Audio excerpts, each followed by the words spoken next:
할렐루야. 오늘도 예배 자리에 나오신 여러분들을 진심으로 환영하고 축복합니다. 우리 사도신경 들이심으로써 우리의 오늘의 예배와 또 신앙 고백을 우리 하나님께 올려드리도록 하겠습니다.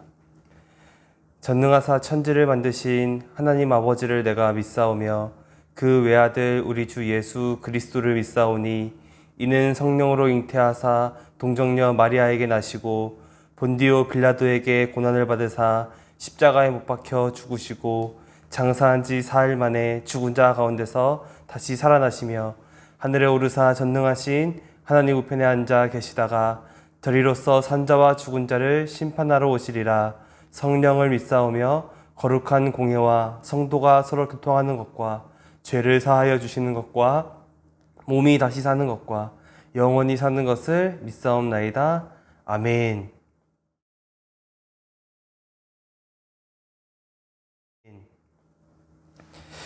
네, 오늘 우리 같이 살펴볼 하나님 말씀은 창세기 37장 12절에서 36절까지 말씀입니다. 창세기 37장 12절부터 36절까지 말씀입니다.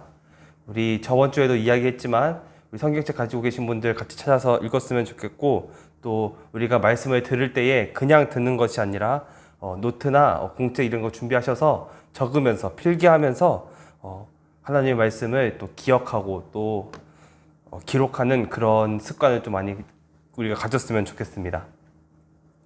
창세기 37장 12절에서 36절까지 말씀 제가 읽어드리도록 하겠습니다. 그의 형들이 세겜에 가서 아버지의 양떼를 칠 때에 이스라엘이 요셉에게 이르되 내 형들이 세겜에서 양을 치지 아니하느냐? 너를 그들에게로 보내리라. 요셉이 아버지에게 대답하되 내가 그리하겠나이다. 이스라엘이 그에게 이르되 가서 내 형들과 양떼가 다 잘했는지 보고 돌아와 내게 말하라 하고 그를 헤브론 골짜기에서 보내니 그가 세겜으로 가니라. 어떤 사람이 그를 만난즉 그가 들에서 방황하는지라. 그 사람이 그에게 물어 이르되 내가 무엇을 찾느냐? 그가 이르되 내가 내 형들을 찾으오니 청하건대 그들이 양치는 곳을 내게 가르쳐 주소서. 그 사람이 이르되 그들이 여기서 떠났느니라. 내가 그들의 말을 들으니 도단으로 가자 하니라. 요셉이 그의 형들의 뒤를 따라 가서 도단에서 그들을 만나니라. 요셉이 그들에게 가까이 오기 전에 그들이 요셉을 멀리서 보고 죽이기를 꾀하여 서로 이르되 꿈꾸는 자가 오는도다. 자, 그를 죽여 한 구덩이에 던지고 우리가 말하기를 악한 짐승이 그를 잡아먹었다 하자. 그의 꿈이 어떻게 되는지를 우리가 볼 것이니라 하는지라. 르우벤이 듣고 요셉을 그들의 손에서 구원하려 하여 이르되 우리가 그의 생명은 해치지 말자. 르우벤이 또 그들에게 이르되 피를 흘리지 말라. 그를 광야 그 구덩이에 던지고 손을 그에게 대지 말라 하니 이는 그가 요셉을 그들의 손에서 구출하여 그의 아버지에게로 돌려보내려 함이었더라. 요셉이 형들에게 이르매 그의 형들이 요셉의 옷 곧 그가 입은 채색 옷을 벗기고 그를 잡아 구덩이에 던지니 그 구덩이는 빈 것이라. 그 속에 물이 없었더라. 그들이 앉아 음식을 먹다가 눈을 들어본즉 한 무리의 이스마엘 사람들이 길르앗에서 오는데 그 낙타들의 향품과 유향과 모략을 싣고 애굽으로 내려가는지라. 유다가 자기 형제에게 이르되 우리가 우리 동생을 죽이고 그의 피를 덮어둔들 무엇이 유익할까? 자, 그를 이스마엘 사람들에게 팔고 그에게 우리 손을 대지 말자. 그는 우리의 동생이요 우리의 혈육이니라 하매 그의 형제들이 청종하였더라. 그때에 미디안 사람 상인들이 지나가고 있는지라.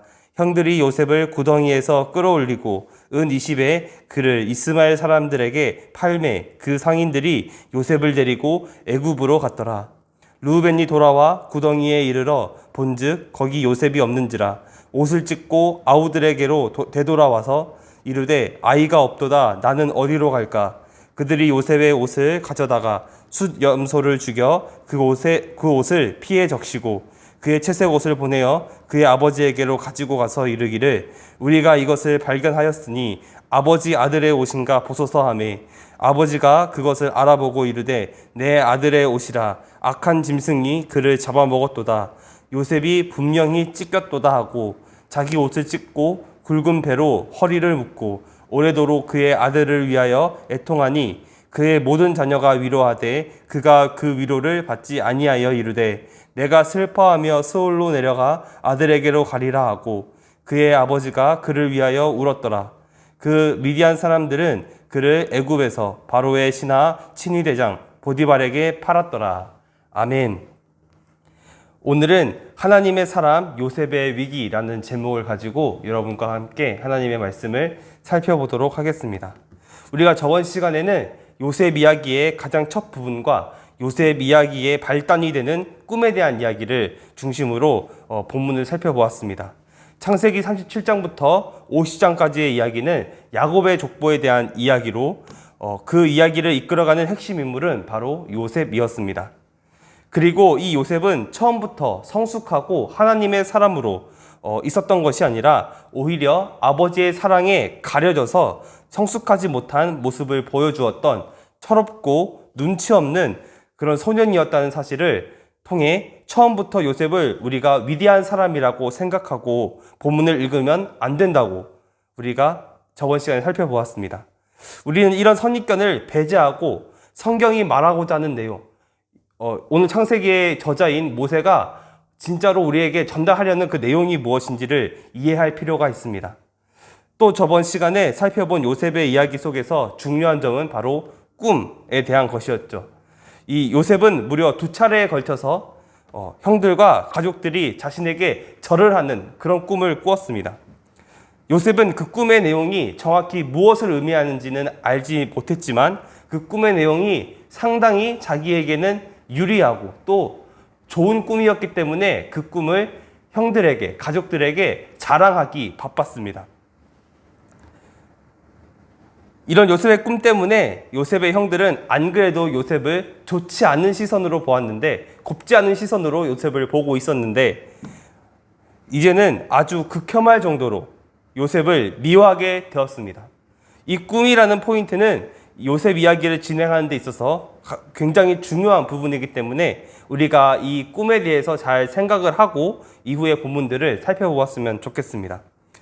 오늘 본문의 시작은 정확히 언제인지 말해주고 있지는 않지만 형들이 집을 떠나서 세겜이라는 곳에서 이스라엘의 양을 치러 갔을 때의 이야기라고 말해주고 있습니다.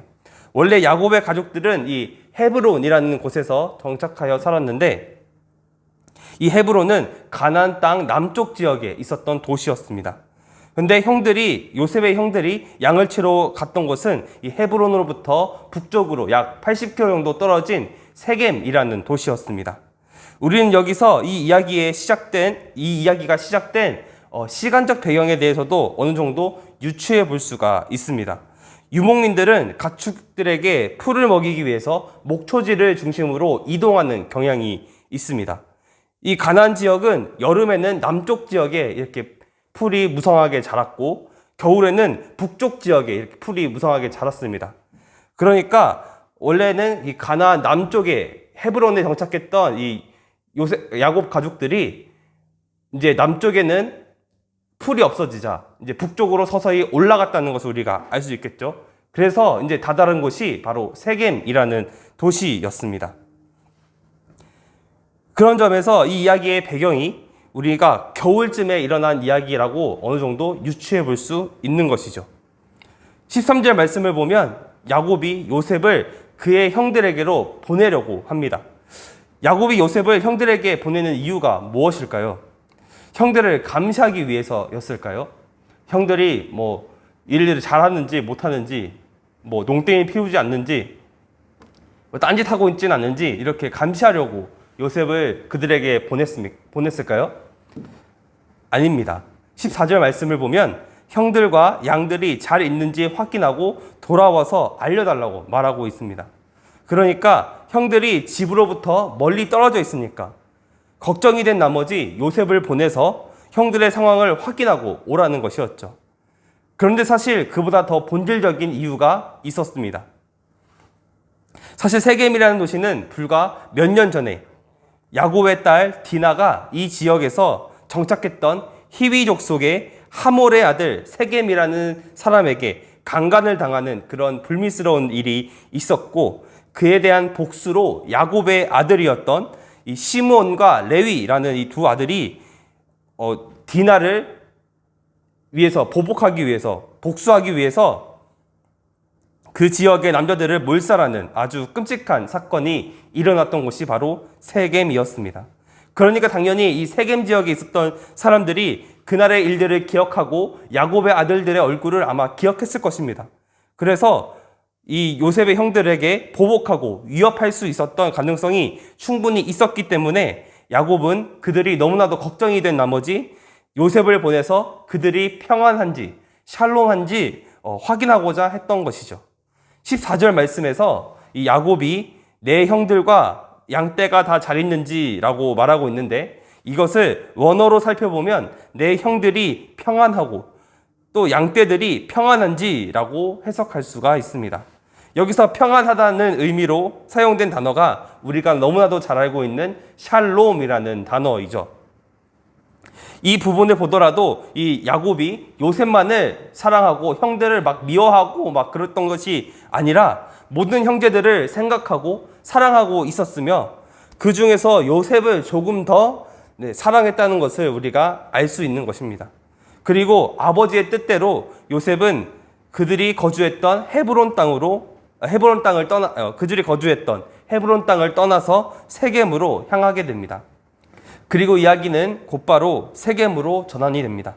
우리는 그냥 아무 생각 없이 요셉이 이 헤브론에서 세겜으로 갔구나라고 그냥 생각하고 넘어가기가 쉽지만, 이 세겜과 헤브론의 사이의 거리는 약 80km 정도 되었습니다. 이것은 이 서산에서 천안까지의 거리가 이 80km 정도가 되는데, 이 긴 거리를 요셉이 걸어갔던 것이죠.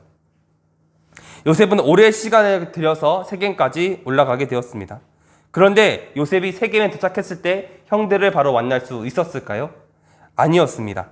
형들이 없어서 요셉은 형들을 찾아 방황하고 있었고, 어떤 사람이 그 모습을 보고 요셉에게 무엇을 찾고 있냐고 물어볼 정도였습니다. 이때 요셉은 그 사람에게 형들을 찾고 있는데 혹시 어디 있는지 아냐고, 그들이 양떼를 어디서 치고 있는지 아냐고 물어봅니다.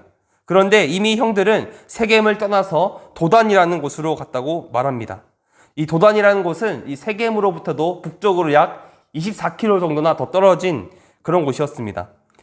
다시 우리로 따지면은 우리가 방금 서산에서 천안까지의 거리가 헤브론에서 세겜까지의 거리였다고 하면은, 또 이제 이 세겜에서 도단까지의 거리는 천안에서 평택까지의 거리가 됩니다. 그러니까 이만큼을 또 더 걸어가야 된다는 것이죠. 또다시 형들을 찾아 요셉은 그 거리를 걸어가게 됩니다. 여기서 우리는 요셉이 굉장히 순종적인 사람이라는 것을 알 수가 있습니다. 만약에 여러분의 부모님이 여러분의 형제가 걱정이 되어서 100km나 되는 길을 걸어가서 그들의 소식을 전달해 달라고 하면 여러분들은 쉽게 순종하실 수 있으신가요? 아마 순종하기 굉장히 어려운 그런 것이었을 것입니다. 그러나 요셉은 아버지의 명령에 순종을 했고, 그 역시 형들이 걱정되기도 했을 것입니다. 그래서 다시 24km나 되는 길을 더 걸어서 도단에 도착하여 드디어 형들과 만나게 됩니다. 그런데 요셉이 아직 형들에게 도착하기 전에 형들이 요셉이 오는 모습을 보고 그를 죽일 계획을 세우게 됩니다.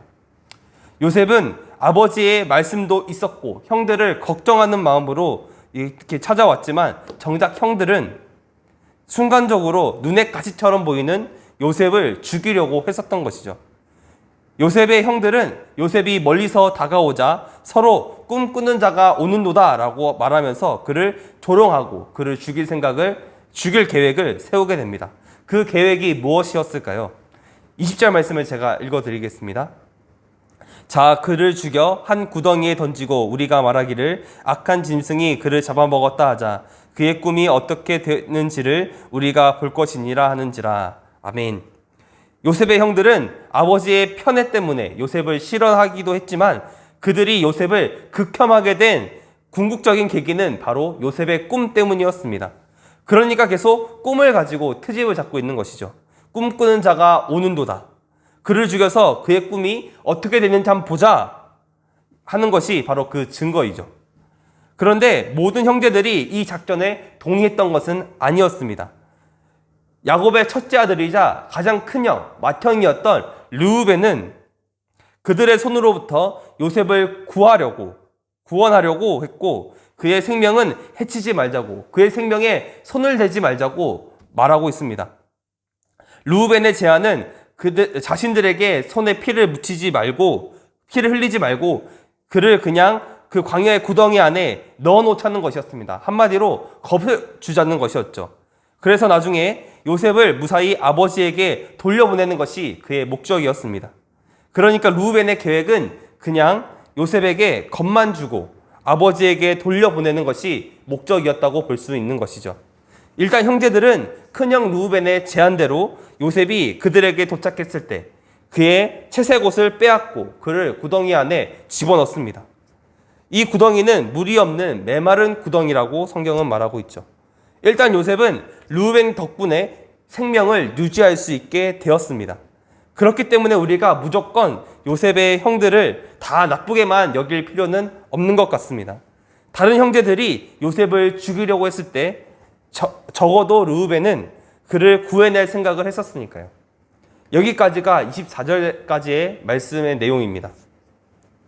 그리고 24절과 25절 사이에는 어느 정도 시간이 좀 지난 것으로 보이는데 25절에서 형제들은 배가 고파서 그 구덩이 주변에서 식사를 하고 있었습니다. 그리고 마침 그 주변에 한 무리의 이스마엘 사람들이 낙타에 여러 가지 물건을 싣고 지나가는 장면을 보게 됩니다. 그런데 그 장소에 큰형 르우벤은 잠시 자리를 비웠던 것 같습니다. 큰형 르우벤이 자리를 비우자 형제들 사이에서는 다시 요셉을 죽이려는 그런 움직임들이 있었던 것 같습니다. 그러자 이번에는 야곱의 넷째 아들이었던 유다가 형제들을 설득합니다. 26절에서 27절까지 말씀을 제가 읽어드리겠습니다.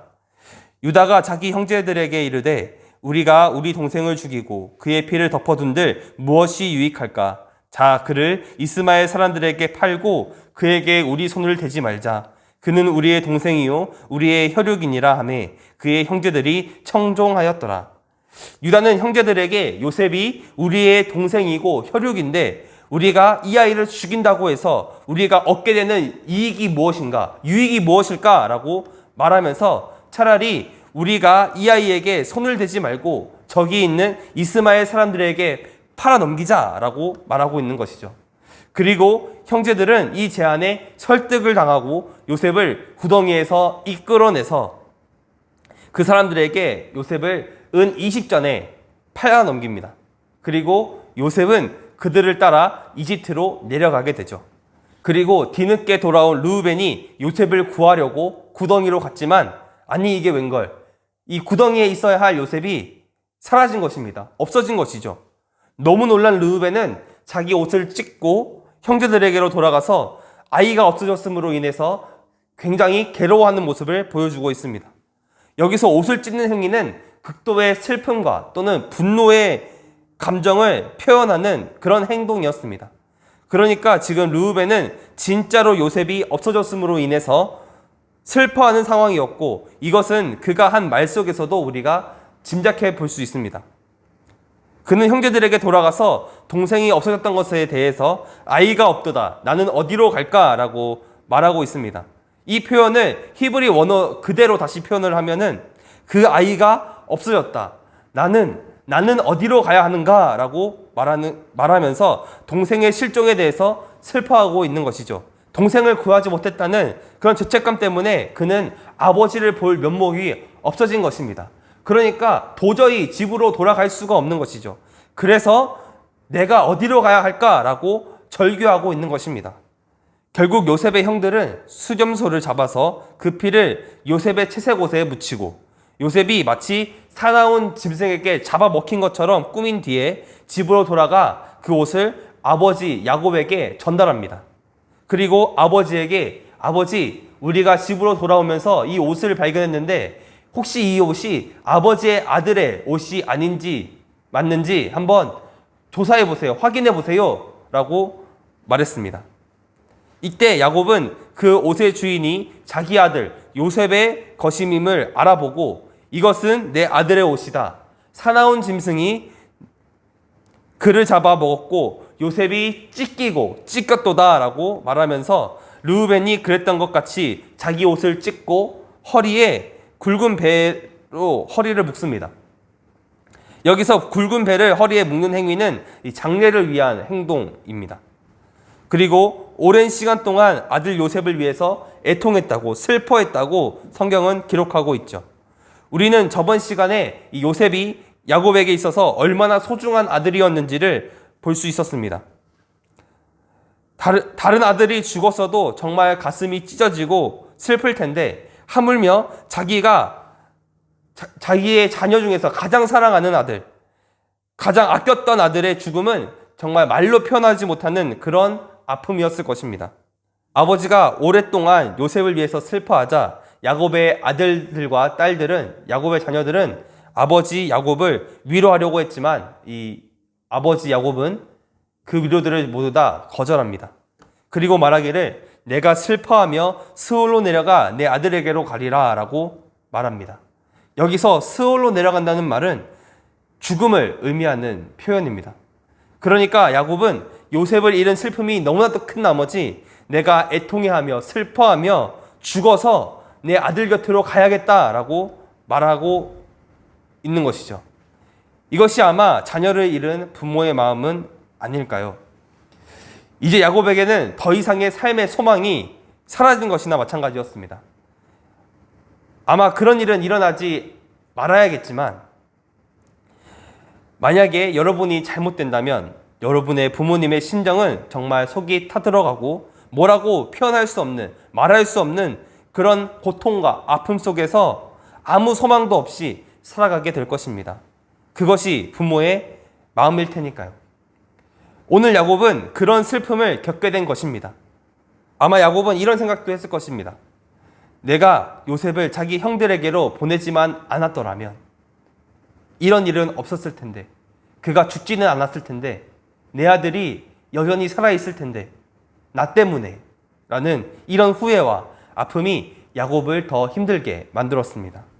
이것은 전도사님이 겪은 실화인데, 전도사님이 고등학교 1학년 때 학교 입학하자마자 같은 학교 친구, 정확히 말하면 전도사님의 친구의 친구가 자살을 하는 그런 사건이 있었습니다. 근데 이 친구가 어떻게 자살을 했냐고 하면은 청산가리를 먹고 이렇게 자살을 했거든요. 근데 그 청산가리를 부모님한테, 어머님한테 그 친구가 다음 주에 과학 실험 도구 준비물로 청산가리가 필요한데 사다 주지 않겠느냐라고 이렇게 말을 해서 부모님은 당연히 학교 수업이니까 뭐 아무런 의심 없이 약국에 가서 청산가리를 구해서 아들에게 주었던 것이죠. 근데 이제 그 친구가 결국에는 그 청산가리를 가지고 스스로 목숨을 끊는 그런 안타까운 사건이 있었습니다. 그때 그 어머니의 그 심정이 저도 친구한테 들은 거지만 얼마나 그 아픔이 크겠습니까? 아마 야곱의 그 감정이 아마 이런 감정은 아니었을까, 조심스럽게 추측할 수 있는 것이죠. 하지만 사실 이 요셉은 죽지는 않았습니다. 그저 미디안 상인들, 이스마엘 사람들에게 팔려가서 이집트로 내려가고 있었죠. 그리고 그는 이집트에서 바로의 신하이자 친위 대장이었던 보디발이라는 사람의 노예로 팔리게 되므로 오늘 본문은 마무리가 됩니다. 오늘 본문은 야곱의 가장 사랑하는 아들 요셉이 형들의 시기 때문에 결국 이집트의 노예로 팔려가게 되는 요셉의 위기를 담은 이야기입니다. 요셉의 형들은 안 그래도 요셉을 미워하고 있었는데 요셉의 꿈 때문에 그를 더 극혐하게 되었습니다. 결국 그들은 요셉을 죽이려는 음모까지 세우게 되죠. 그런데 형제들의 손에서 요셉을 구하고자 했던 두 명의 인물이 있었습니다. 바로 큰형 르우벤과 유다였죠. 요셉의 형들은 요셉을 죽일 수 있었던 기회가 총 2번 있었습니다. 가장 처음에는 요셉이 도단으로 도착했을 때였죠. 그러나 맏형이었던 르우벤이 그것을 막습니다. 그는 요셉을 구덩이에 빠뜨려 겁만 주려고 했습니다. 그리고 다시 아버지에게 돌려보낼 생각을 했던 것이죠. 그랬던 그가 잠시 자리를 비웠을 때 성경은 기록하고 있진 않지만 정황상 다시 요셉을 죽이려고 했던 움직임들이 형제들 사이에 있었던 것 같습니다. 그런데 이번에는 유다가 그것을 막습니다. 그리고 요셉이 우리의 동생, 우리의 혈육, 우리의 형제라는 점을 강조하죠. 그렇기 때문에 그를 죽이는 것은 그들에게 아무런 유익이 되지 않는다는 것을 이성적으로 생각하게 만들었습니다. 르우벤과 유다 모두 요셉의 생명을 구했던 사람들이었던 것이죠. 그런데 이 두 사람 사이에는 큰 차이가 있습니다. 르우벤은 요셉을 다시 아버지에게 보내려고 했지만 유다는 은 20전에 요셉을 팔아서 이집트로 보내게 됩니다. 여러분이 보시기에는 어떤 사람이 좀 더 현명하고 어떤 사람이 좀 더 괜찮아 보이십니까? 르우벤이 조금 더 괜찮은 사람처럼 보이지 않나요? 적어도 르우벤은 요셉과 아버지가 이렇게 생이별하지 않도록 아버지에게로 돌려보내려는 계획을 세웠으니까 말이죠. 그런데 성경의 평가는 조금 다릅니다. 오히려 성경은 유다에게 조금 더 집중하고 있습니다. 만약에 요셉이 르우벤의 계획대로 다시 아버지에게로 돌아갔다면 어떤 일들이 벌어졌을까요? 이거는 추측이긴 하지만 요셉은 분명히 자신이 겪은 모든 이 일들을 아버지에게 고스란히 일러 바칠 것입니다. 그리고 아버지와 이 형제들 사이의 사이도 더 악화가 되고 형제들 사이에서도 불화가 생기고 다시 요셉은 생명의 위협을 받는 그런 상황까지 이르게 되었을지도 모르겠습니다. 더 궁극적으로 하나님이 요셉을 통해서 수많은 생명들을 살리고자 했던 그 계획에 큰 차질이 생겼을 것입니다. 그러나 유다가 요셉을 구해내고 이집트로 보낸 것은 이집트에서 요셉이 하나님의 사람으로 다듬어지고 궁극적으로 하나님이 요셉을 통해서 수많은 생명들을 구원하시는 그 놀라운 계획을 이루는 방향으로, 더 나아가 이 요셉을 통해서 하나님은 예수 그리스도의 모형으로 예표로 삼으셨음을 우리가 확인할 수 있는 것입니다. 우리는 이 요셉의 이야기를 통해서 단순히 도덕적인 교훈, 윤리적인 교훈을 이렇게 얻어내는 것이 아니라 형제들끼리는 우애 좋게 지내야 된다. 부모가 자녀를 양육할 때는 차별 없이 편애하지 않고 모두 사랑할 수 있어야 된다라는 식으로 이렇게 도덕적인 교훈을 뽑아내는 것에 우리가 집중해서는 안 되고 오히려 이 요셉의 이야기를 통해서 어떻게 이것이 하나님의 구원 계획과 이어지는지에 대해서 우리가 더 집중해야 된다는 것입니다. 이제 요셉이 이집트에서 보디발의 노예가 되면서 그 속에서 역사하시는 하나님의 구원의 계획이 무엇인지 우리는 살펴보게 될 것입니다. 오늘 말씀을 마무리하도록 하겠습니다. 오늘 우리가 살펴본 말씀은 요셉이 엄청난 위기를 맞이하는 장면인데 요셉이 위기를 맞는 이 상황을 통해서 하나님께서 자신이 이스라엘 가족들을 구원하시고 더 나아가서 수많은 생명들을 살리시는 도구로 요셉을 사용하시기 위한 기회로 삼으시는 그 첫걸음이었음을 우리가 발견할 수 있었습니다. 그리고 이 요셉의 위기 속에서 요셉의 생명을 구한 이 두 명의 형들이 있었죠. 바로 르우벤과 유다였습니다. 이 두 사람은 사실상 요셉과 함께 창세기 5장까지의 야곱의 족보를 이끌어가는 아주 핵심적인 인물들입니다.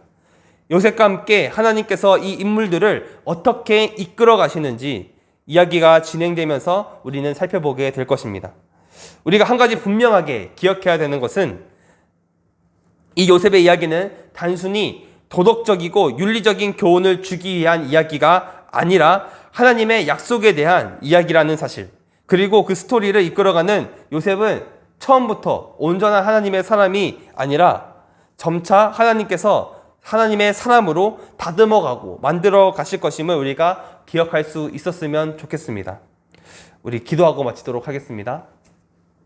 참 고마우신 주님 감사합니다. 오늘도 우리에게 새날을 허락하시고 또 새로운 하루를 허락하셔서 우리가 또 주님 앞에 나와 이렇게 예배할 수 있게 도와주심에 감사합니다.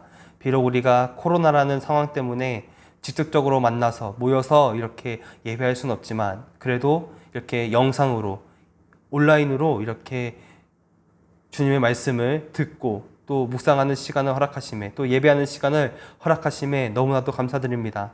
사랑하는 하나님, 정말 우리가 오늘 말씀을 통해서 살펴본 것처럼 하나님께서 부족한 한 사람을 어떻게 하나님의 사람으로 다듬어 가시고 그 사람을 통해서 어떠한 구원의 계획을 가지고 모든 사람들의 생명을 살리시는지 그것에 우리가 집중하며 우리가 이후의 말씀들을 또 대할 때에 그것들을 잘 기억하면서 우리가 이 말씀을 잘 받아들일 수 있도록 주님께서 함께하여 주시고 역사하여 주시옵소서. 하나님, 이것은 비단 요셉의 이야기일 뿐만 아니라 또 우리에 대한 이야기임을 또 기억하기 원합니다. 하나님, 우리가 비록 아직은 다듬어지지 못한 사람이라고 생각될지도 모르겠지만 하나님께서 우리의 삶을 통하여서 우리를 하나님의 사람으로 빚어가 주시고 다듬어 주시고 만들어가 주셔서 요셉을 통해서 수많은 이들을 하나님께서 수많은 이들의 생명을 구하셨던 것처럼 또 우리를 통하여서 수많은 사람들을 또 구할 수 있는 수많은 사람들의 생명을 그리스도께로 이렇게 안내할 수 있는 인도할 수 있는 그런 사람들로 우리가 성장할 수 있도록 하나님 함께하여 주시옵소서. 하나님, 우리의 모든 상황 가운데 주님께서 함께 하실 것을 기대합니다. 아버지, 하루속히 이 코로나 사태가 종식되고 우리가 다시 모여서 예배할 수 있는 그런 환경들이 속히 올 수 있도록 주님께서 이끌어가 주시옵고 아버지 이 시간을 통하여서 우리가 더욱더 성숙해질 수 있는 그런 그리스도인으로서 우리가 성장할 수 있는 우리 중고등부 될 수 있도록 하나님 함께하여 주시옵소서. 이 모든 말씀 살아계신 우리 주 예수 그리스도 이름으로 간절히 기도드렸습니다. 아멘. 우리 주기도문 하심으로써 오늘 예배 마치도록 하겠습니다. 하늘에 계신 우리 아버지여, 이름이 거룩히 여김을 받으시오며 나라의 임하옵시며 뜻이 하늘에서 이루어진 것 같이 땅에서도 이루어지이다. 오늘날 우리에게 일용할 양식을 주옵시고 우리가 우리에게 죄 지은 자를 사하여 준 것 같이 우리 죄를 사하여 주옵시고 우리를 시험에 들게 하지 마옵시고 다만 악에서 구하옵소서. 대개 나라와 건세와 영광이 아버지께 영원히 있사옵나이다. 아멘. 네, 오늘 예배 이것으로 마치도록 하겠습니다. 네, 여러분 이번 지난주였죠? 지난주죠? 네. 월, 화, 수 이렇게 3일 동안 기도의 11조로 동참해 주셔서 정말 감사합니다. 우리가 하루의 시작을 또 하나님께 드리고 하나님과 동행한다는 의미로 또 우리의 시간의 주인은 하나님이시라는 이런 삶의 고백으로 우리가 이 기도의 11조를 한번 진행을 해봤는데 우리가 1월로 끝이 아니라 또 2월, 3월, 4월 계속해서 이번 한 해는 기도의 11조를 계속해서 진행할 예정이니까 여러분도 많이 도전받고 또 많은 은혜 누릴 수 있는 그런 시간이 되었으면 좋겠습니다. 우리가 새벽을 깨우는다는 게 정말 쉽지 않은 결단이지만 이렇게 한번 해보니까 괜찮죠? 네, 괜찮죠? 네. 저도 이제 나름대로 도전이 되었고 많은 깨달음이 있었던 그런 시간이었던 것 같습니다. 네, 여러분들 많이 동참해 주시고 많이 도전해서 2월에도 3월에도 계속해서 우리가 기도의 11조로 새벽을 깨우는 우리 중고등부 되었으면 좋겠습니다. 또 한 가지 광고를 드리기 원하는데 우리가 지난 여름방학 시즌에 했었던 것이 있죠. 바로 필사였습니다. 성경 필사였는데 이번 또 겨울방학을 맞아서 겨울 시즌을 맞아서 또 필사를 한번 진행하려고 합니다.